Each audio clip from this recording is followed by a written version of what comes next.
देखिए, लिटरेचर और film festival के बारे में हम सब ने काफ़ी बार सुना है। इस बार जब लिटरेचर फेस्टिवल हुआ, वहाँ पे तो 9th एडिशन हुआ। काफ़ी बड़े दिग्गज आए थे इस फ़ील्ड से। उसी में शामिल थी रोमिला थापर, जो इंडिया की बहुत ही बड़ी वरिष्ठ हिस्टोरियन है। उनकी काफ़ी किताबें भी हमने देखी है और उन्होंने अनुपमा जी ऐसा स्टेटमेंट दिया, जिसके बाद जी, से अभी इतनी कंट्रोवर्सी चलने लगी है कि क्या बताऊँ। पहले भी इस पूरे मैटर के ऊपर कंट्रोवर्सी चली आ रही थी, लेकिन रोमिला थापर की स्टेटमेंट के बाद से लोगों के अंदर और एक गुस्सा और भावना जग गई है कि अगर हमारे देश के इतने बड़े हिस्टोरियंस ऐसी बातें कर रहे हैं, तो आगे हम और लोगों से क्या ही एक्सपेक्ट कर सकते हैं।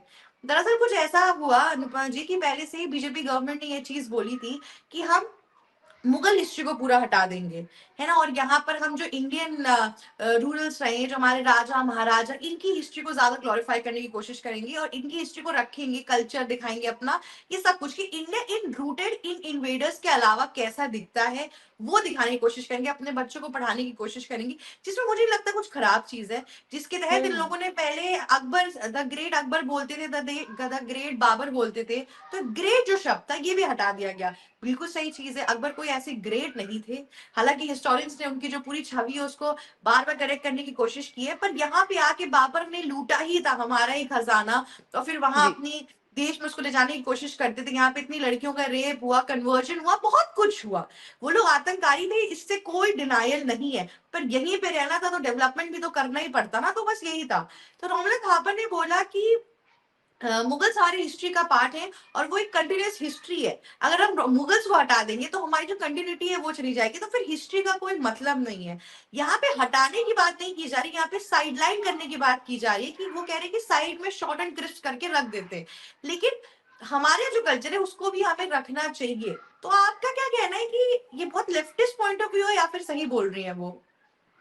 देखिए शिवी, सबसे पहले अगर बात करें रोमिला थापर की, तो काफी मशहूर इतिहासकार रही है, और जिस तरीके से हिस्ट्री की वो बातें करती है, उससे साफ झलकता है कि उन्हें गहन चिंतन मंथन किया होगा, तब जाके उस मुकाम पर वो पहुंची है।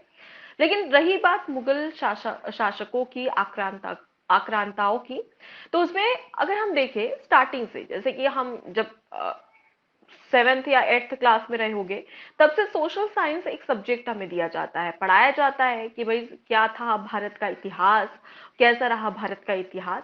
लेकिन उस समय की किताबों में देखा जाए तो भारत का इतिहास कम था, और जो मुगल शासक थे, जो आक्रांता थे, उनकी तारीफ ज्यादा थी वहां पर। जैसे कि आपने भी बोला, ग्रेट शब्द लगाया जाता था उनके आगे। ये आखिर क्यों? सवाल ये है कि भारत की जो हिस्ट्री है उसके बारे में हर एक बच्चे को पता होना चाहिए, हर एक भारतीय को पता होना चाहिए कि भारत का इतिहास काल क्या रहा है। लेकिन सबसे ज्यादा जरूरी ये भी है कि भारत को मुगलों के बारे में, जो भारतीय है उन्हें मुगलों के बारे में भी पता रहना चाहिए। क्या पता रहना चाहिए? कि उन्होंने कितना अत्याचार किया। वो भारत में एग्जैक्टली। आए तब उन्होंने किस तरीके से धर्मांतरण करवाया, मंदिरों को बिखेर दिया, जो हमारी संस्कृति थी, सभ्यता थी, उन्हें तहस नहस कर दिया। आज भी कई ऐसे साक्ष्य मिलते हैं जिसमें साफ नजर आता है कि मुगल यहाँ पर आए और उन्होंने यहाँ पर किस तरीके से जो पुरानी मूर्तियां थी, चाहे वो देवी देवताओं की हो या किसी भी हिस्ट्री से रिलेटेड क्यों ना हो, उन्हें तहस नहस कर दिया। और इसमें सबसे ज्यादा अगर खास अगर बात की जाए तो सांची स्तूप, जो कि भोपाल की जो राजधानी भोपाल है उसी के पास में मौजूद है। वहां पर जब मैंने खुद ने वहां पर जाकर देखा, तब वहां पर पता चला कि बहुत सारी चीजें तो तोड़ दी गई हैं, जो बताता है कि किस तरीके से भारत की जो हिस्ट्री थी उसे डिस्ट्रॉय करने की कोशिश की गई। और इसी के तहत अगर हम अब किताबों की बात करें, तो किताबों में भी अब यही चीजें हो रही हैं। हालांकि अगर हम पहले की किताबों की बात करें तो उसमें पूरा बताया जाता था कि अकबर कब आया, बाबर कब आया, सही हुमायूं है। कब आया, वो उसने कब तक राज किया, कौन से सन में राज किया। और क्वेश्चन आंसर भी ऐसे किए जाते थे। जब परीक्षा होती थी सोशल साइंस की, तो उसमें ये पूछा जाता था कि भाई किस सन में बाबर आया था, किस सन में अकबर आया था। भाई हमें ये क्यों याद हम्म। रखना है? हमें सिर्फ ये याद रखना है कि अगर मुगल आक्रांता भारत आए तो उन्होंने किस तरीके से हम पर अत्याचार किया, किस तरीके से उन्होंने यहाँ पर राज किया, उसके साथ ही किस तरीके से उन्होंने भारतीय संस्कृति को डिस्ट्रॉय करने की कोशिश की, और कोशिश किस की, तरीके से सही बात लोगों है। को जबरदस्ती उनका धर्मांतरण करवाया। तो ये तमाम चीजें हैं, वो हमें पता रहनी चाहिए और ये किताबों में दर्ज होना चाहिए। अगर हम बात करें भारतीय राजवंशों की, चाहे हम छत्रपति शिवाजी महाराज की बात करें, उनके पुत्र छत्रपति संभाजी महाराज की बात करें, तमाम हम्म। ऐसे राजा थे, उनके बारे में पता होना चाहिए कि उन्होंने किस तरीके से, औरंगजेब की बात करें, अकबर की बात करें, इनके खिलाफ लड़ाई लड़ी भारत में और पूर्ण स्वराज की बात कही। और इसी के एग्जैक्टली। तहत ये चीजें पता रहनी चाहिए।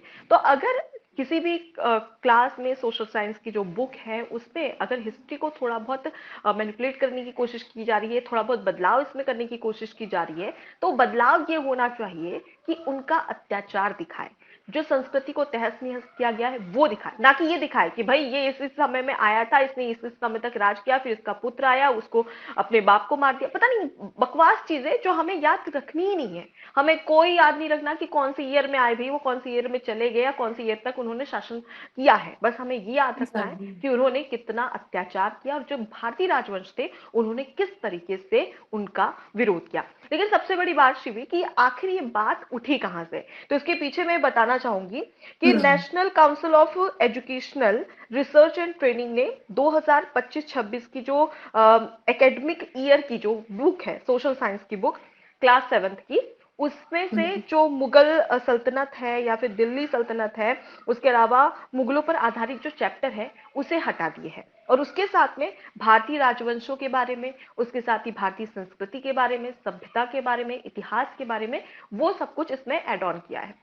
अब यहाँ पे ये चीज होनी चाहिए कि जरूरी है कि भारतीय जो है, जो बच्चे, उन्हें पता होना चाहिए कि भारतीय संस्कृति क्या थी, सभ्यता क्या थी। लेकिन उनके साथ ही साथ ये भी पता होना चाहिए कि मुगल आक्रांताओं ने भारत पर किस तरीके से अपना कहर बरपाया। जी हाँ, मैं बेसिकली जब देखती हूँ कि यहाँ पे हेरिटेज वॉक बहुत होती है दिल्ली एनसीआर दिल्ली में, वहां पे जी। जो हेरिटेज वॉक के लोग होते हैं maximum of the time Aurangzeb को भी ग्लोरीफाई करते हैं। मतलब हम्म। औरंगजेब ने कोई भी आतंक मचाने में कमी नहीं छोड़ी थी। तो ये क्या है कि हमें कभी अपनी हिस्ट्री बुक्स में बताया ही नहीं गया कि मुगल ने आतंकी चीजें कितनी की है हमारे ऊपर। हमने क्या जोधा अकबर की लव स्टोरी पढ़ी है, हमने द ग्रेट हम्म। अकबर पढ़ा है, लेकिन ये सब सच नहीं है। हमने क्या कभी द ग्रेट महाराणा प्रताप पढ़ा है? नहीं पढ़ा है हमने। इतने बार उन्होंने इतने राजपुतानाओं को रोका था, अकबर के खिलाफ एक लड़ाई लड़ने के लिए शुरू की थी। सोचना भी बहुत बड़ी चीज है, वो चाह रहे थे लेकिन उनके साथ वो सहयोग नहीं पड़ा, उसके बावजूद भी उन्होंने बहुत अच्छा परफॉर्म किया था। लेकिन ये सब जो चीजें हैं वो हम धीरे धीरे भूलते जा रहे हैं। और दूसरी चीज मैं ये भी कहना चाहूंगी कि ये सारी जितनी भी हिस्ट्री बुक्स हैं, ये चीजें हैं, ये कल्चर को पढ़ना इसलिए बहुत इंपॉर्टेंट है क्योंकि आज की डेट में जो टूरिज्म हमारे देश के अंदर आ रहा है ना, वो इस कल्चर की वजह से ही आ रहा है। मैं आपको बता दूं, हम्म। अगर पूरे आप सारे स्टेट्स में देख लेंगे, सबसे ज्यादा इस टाइम पर टूरिज्म काशी में आ रहा है।